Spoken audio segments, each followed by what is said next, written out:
मैं कह रहा हूँ सुधा, फिर से एक बार सोच लो अपने भतीजे की शादी में जाने से पहले।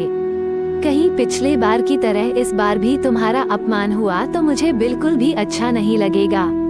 सुधा को सामान बांधते देख सुधीर कहता है, आप भी ना कुछ भी सोचते रहते हैं। अरे वो मेरा मायका है और मैं वहाँ की बेटी, और बेटियों का कभी अपने मायके में अपमान नहीं होता।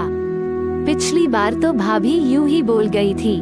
बातों पर पर्दा डालते हुए सुधा ऊपरी हंसी के साथ कहती है, अच्छा यूं ही बोल गई थी भाभी, तो फिर तुम्हारी आंखों में जो मोती तैर आए थे वो क्या था सुधा?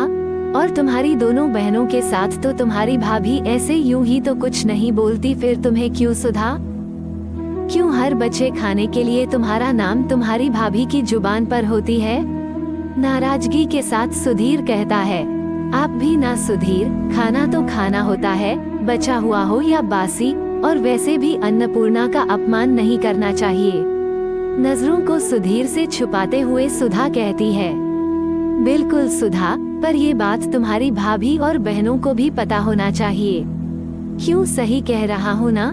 या फिर हम उनके जैसे पैसे वाले नहीं हैं, इसलिए ये बात हमारे पर ही लागू होती है, उन पर नहीं।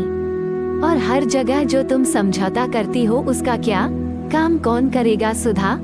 जगह कम पड़ने पर बाहर बरामदे पर कौन सोएगा सुधा? सबकी जी हुजूरी कौन करेगा सुधा?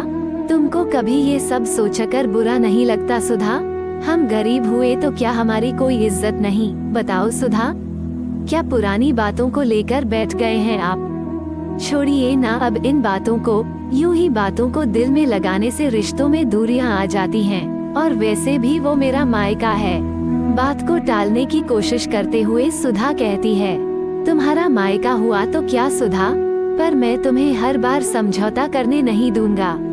मैं तो कहता हूँ नहीं जाते हैं, ऐसे भी हमें कौन पूछने वाला है वहाँ? सुधीर ऐसा बोलकर सुधा को मायके जाने से रोकने की कोशिश करता है, पर सुधा सुधीर की बातों को नजरअंदाज कर एक अच्छी सी साड़ी और एक पतली सी सोने की अंगूठी सुधीर के सामने रखते हुए कहती है, देखिए तो ये कैसी है? मैंने नई नवेली बहू के लिए खरीदा है, अच्छी है ना? ऊपरी मन से सुधीर हाँ कहकर सोने चला जाता है, क्योंकि उसे पता था कि सुधा कुछ भी हो जाए वो अपने मायके वालों की कमियों पर पर्दा ही डालेगी। इसलिए सुधीर ने ये सब वक्त पर छोड़ दिया।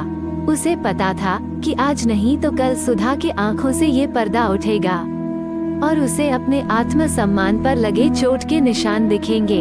खैर दूसरे दिन सुधा सुधीर के साथ अपने मायके पहुंच जाती है, और जैसे ही पहुंचती है उसकी भाभी उसे काम में लगा देती हैं। सभी हंसी ठिठोली में लगे थे, और ये बेचारी कभी चाय तो कभी पानी, तो कभी ये काम तो कभी वो काम। भतीजे की शादी की खुशी में सुधा भी सारा काम करते जा रही थी, जिसे देखकर सुधीर का मन गुस्से से खिन्न था। खैर शादी अच्छे से निपट गया और नई नवेली बहू भी घर आ गई, और रात को रिसेप्शन था। सभी लोग स्टेज पर जाकर अपना अपना तोहफा दे रहे थे, तो सुधा ने भी सोचा जाकर बहू को तोहफा दे आए। पर जैसे ही सुधा तोहफा लेकर बहू को देने जा रही थी, वैसे ही उसकी भाभी उसे ये बोलकर रोक देती है कि सुधा आप अपना तोहफा मुझे दे दीजिए, वैसे भी बहू के घर वाले देखेंगे तो क्या कहेंगे? हमारी तो नाक ही कट जाएगी। ऐसे भी आपके दिए तोहफे नौकर नौकरानी को देने लायक होते हैं, इसलिए लाइए मुझे दीजिए। भाभी के ऐसे शब्द और बहनों की हंसी आज सुधा के दिल में चुभ गई। वो तो कुछ बोल नहीं पाई, पर उसकी आंखों से निर्झर धारा बह निकले। सुधा को भाभी का सब कुछ बर्दाश्त था, पर उसकी गरीबी पर किया कटाक्ष उसके दिल के 1000 टुकड़े कर दिए थे। उसने हर कोशिश की थी रिश्तों के बीच गरीबी को दूर रखने की, पर हार गई। आज अमीरी गरीबी पर हावी हो गई, और इसलिए बिना एक पल की देरी किए वो अपना सामान बांधी और अपने पति के साथ अपनी कुटिया की तरफ चल पड़ी। सुधा की हालत देखकर सुधीर समझ चुका था कि सुधा अब रिश्तों की खातिर अपने आत्मसम्मान से समझौता नहीं करेगी।